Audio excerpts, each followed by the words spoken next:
एक छोटा सा शहर, एक साधारण लड़का जिसका नाम था अर्नव। अर्नव पढ़ाई में बहुत कमजोर था। उसके नंबर हमेशा सबसे कम आते थे। उसके दोस्त उसे चिढ़ाते थे, टीचर डांटते थे और घर में भी उसे ही गलत समझा जाता था। वो अक्सर अकेला बैठा करता, आसमान की ओर देखता और सोचता, भगवान, मेरी जिंदगी में कुछ अच्छा क्यों नहीं होता।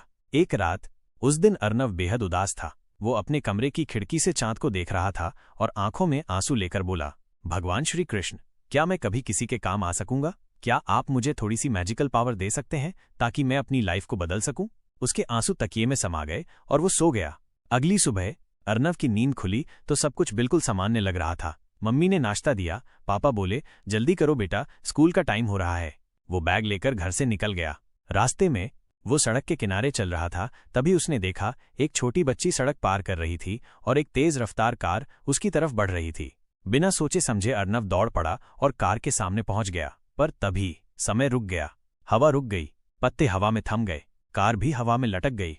सारा संसार जैसे एक फोटो की तरह जम गया। अर्नव की आंखें फटी की फटी रह गईं। वो धीरे धीरे बच्ची के पास गया, उसे गोद में उठाया और सड़क के किनारे सुरक्षित ले गया। जैसे ही उसने उसे नीचे रखा, टिक टिक टिक, समय फिर से चलने लगा।